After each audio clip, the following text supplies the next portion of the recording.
El tacondista rosinc Joan Jorquera continua ampliant el seu palmarès després de proclamar-se subcampió d'Europa a l'Open de Sofia celebrat aquests darrers dies a Bulgària. El lluitador rosinc ha aconseguit la medalla de plata en la categoria de menys 63 quilos, en el que ha estat el seu primer europeu com a sènior, i podem dir que s'ha quedat a les portes d'aconseguir l'or després de perdre la final amb un marcador ajustat de 12-18 davant el turc Hakan Rekber, que ja va eliminar en Joan a les semifinals de l'Open de Turquia del passat mes de març, on el lluitador rosinc va aconseguir el bronze. Per arribar a la gran final de l'Open de Sofia, a la categoria de menys 63 quilos, Joan Jorquera va derrotar l'albanès Huir Dokani per un contundent 46-22. En el següent combat va vèncer el danès Omar Dawood amb un marcador ampli de 26-6. A la semifinal va derrotar l'italià Simone Crescenzi per una diferència d'11 punts amb un marcador final de 37-26, mentre que a la gran final no va poder vèncer el lluitador turc Hakan Rekber per un ajustat 12-18, quedant a la segona posició del podi i amb la medalla de plata en el que ha estat el primer europeu com a sènior d'en Joan.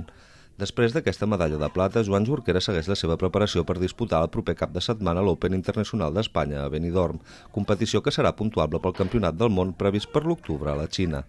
Les imatges que acompanyen la notícia són del combat de quarts de final on en Joan amb el peto blau s'enfrontava al danès Omar Dawood amb el peto vermell.